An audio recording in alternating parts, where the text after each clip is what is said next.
নমস্কার বন্ধুরা, আজকে চলে এসেছি আপনাদের কাছে একটা দারুণ রেসিপি নিয়ে। এইটার নাম হলো শোল মূলো। শোল মাছটাকে এইভাবে ছোট করে কেটে নিয়ে এসেছি, কিছুটা কারি কাট করেছি আর কিছুটা শোল মূলোর জন্য এরকমভাবে পিস করেছি। মূলো নিয়েছি, মূলোগুলোকে আমি গ্রেট করে নিচ্ছি।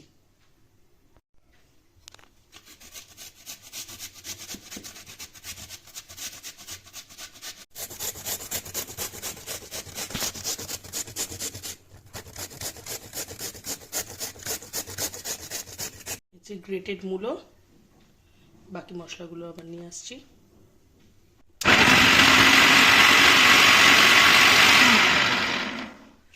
তারপর 3টে পেঁয়াজ কুচিয়ে নিলাম, গ্যাসটাকে জ্বালিয়ে দিলাম, কড়াটাকে বসিয়ে দিলাম, তেলটা গরম হয়ে গেছে।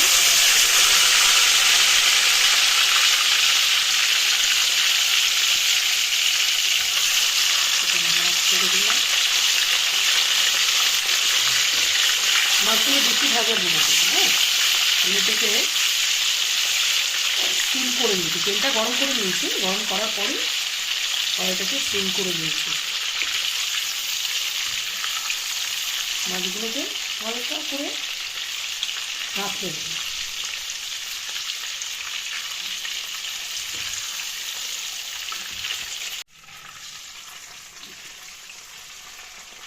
বাকি মাছগুলো দিয়ে দিলাম। একটা বড় মাছ থেকে আমি মোটামুটি 500 গ্রামের মতো নিয়েছি।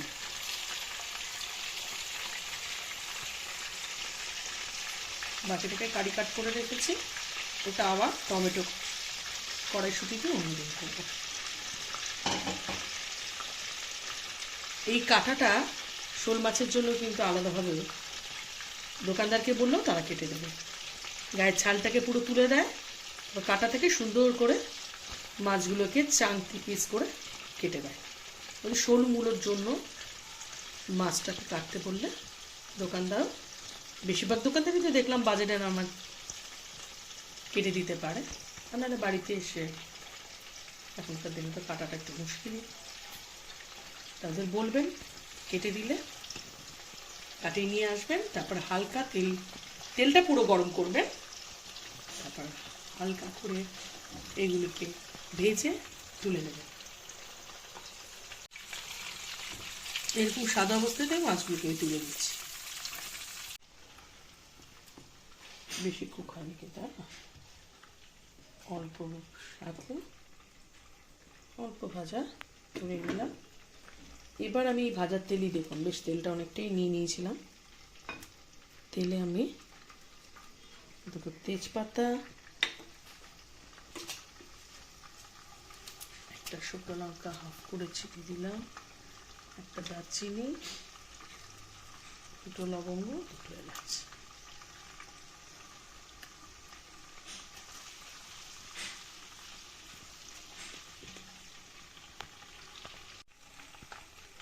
এই গোটা জিরে দিয়ে দিলাম, সাদা জিরে। এর মধ্যে আমি এই যে গ্রেট করেছিলাম আর চপড পেঁয়াজ কুচি দিয়ে দিলাম, একটু লাল করে ভাজা হোক।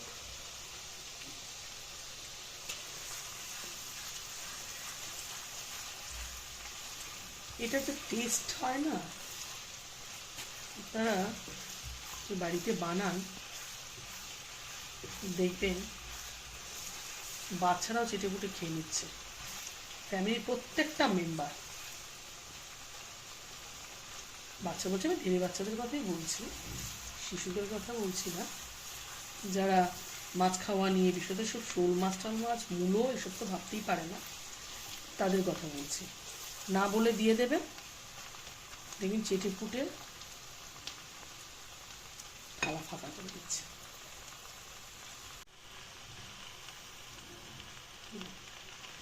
পেঁয়াজগুলো রেডি হয়ে গেছে। আদা রসুন পেস্ট আমি একসাথে করে রেখেছিলাম, আদা আর রসুন মোটামুটি 1 চামচ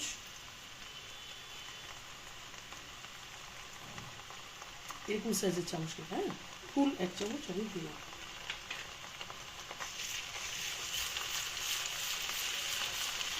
আমি গ্যাসটাকে একটু কমিয়ে দিলাম।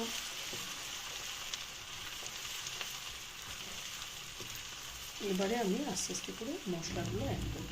ওটাকে গ্রেট করে রেখেছিলাম, এটার থেকে আমি একটু জল চিপে বার করে নিয়েছি। জলটা থাকলে না রান্নাটা করতে ডিস্টার্ব করবে।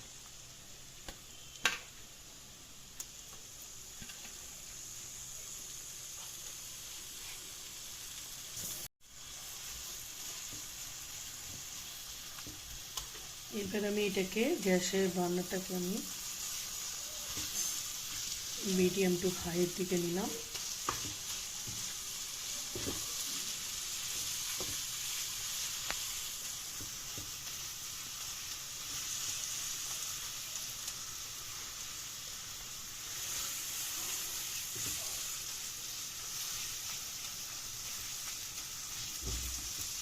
পেঁয়াজের সঙ্গে সঙ্গে মূলোটাও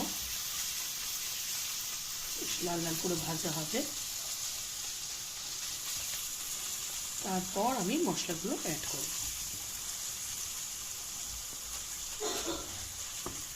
দেখুন পেঁয়াজের সঙ্গে মূলোটাও কি সুন্দর হয়েছে, দারুণ একটা ফ্লেভার ছাড়ছে, যেহেতু আমরা ফোড়নে গোটা গরম মশলা দিয়েছি। এবার আমি একে একে মশলা অ্যাড করব। আদা রসুন একসাথে বেটে রেখেছি, এটা দিয়ে দিচ্ছি 1 চামচ, এটা টিস্পুন, হ্যাঁ, হলুদ নিলাম,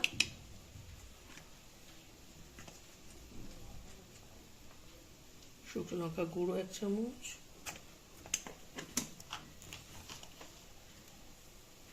জিরে গুঁড়ো এটাও 1 টিস্পুন,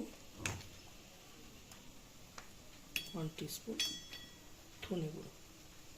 এগুলোকে নিয়ে আমি একটু জল দিয়ে মিশিয়ে নিচ্ছি। মশলাটাকে একটু জল দিয়ে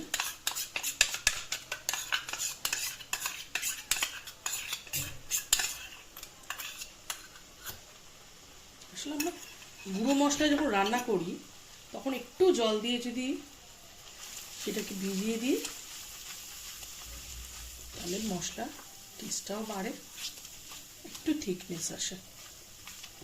ভালো মন্দ রান্না করলে, মানে ভালো রান্না করলে বা বিশেষ পদ হলে তখন একটু ভিজিয়েই রান্নাটা করি, অন্য সময় ডাইরেক্ট দিয়ে দিই। এই রান্নাটা খুবই সুস্বাদু, ট্র্যাডিশনাল, দারুণ কুইজিন, যার প্রচুর ডিম্যান্ড। আমাদের এদিকে তো প্রত্যেকে ভীষণ ভালো খায়। পরিমাণ মতো নুন দেবেন,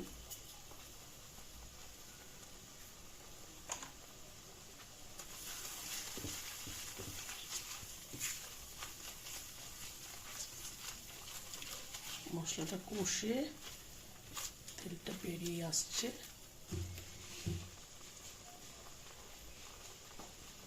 তেলটা ছেড়েছে,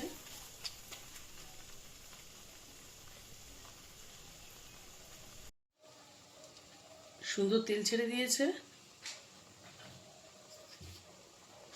এবার আমরা এর মধ্যে একটু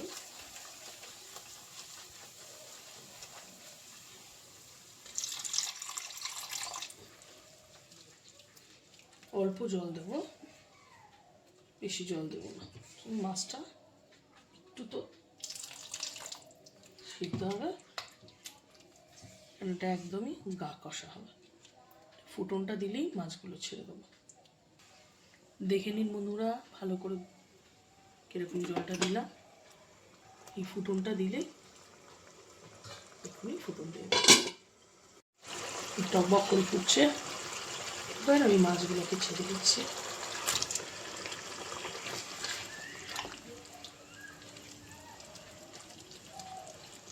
মাছগুলোকে ছেড়ে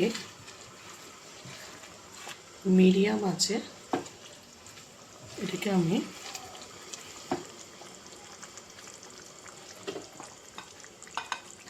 কুক করতে বসে নেব।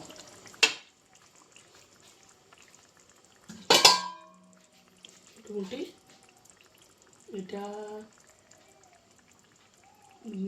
ঝোলটা কিন্তু জলটা টানবে, হ্যাঁ, বেশ গা কষা হবে। জলটা টানা অবধি এটাকে আমি একটু ঢাকা দিয়ে রাখতে পারি। দেখুন খুব একটা জল নেই, মিনিট 10 চাপা দিয়ে রাখলে এমনি শুকিয়ে মোটামুটি আছে, সুন্দর একটা ফ্লেভারও এসছে।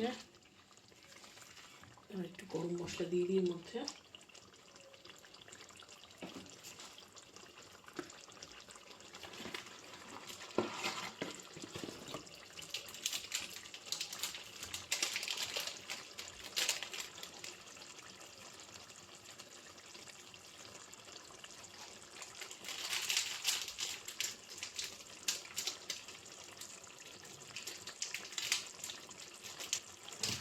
এটা পরিবেশন করার সময় না একবারও বলবেন না এটা কী দিচ্ছেন, লোকজনকে খাইয়ে দেবেন, তারপর বলবেন রেসিপিটা যে আপনি কী খাওয়ালেন। একবার বাড়িতে করে ফেলুন, খাইয়ে দিন, তারপর দেখুন কী ম্যাজিকটা হয়। এই হচ্ছে ফাইনাল। এবার আমি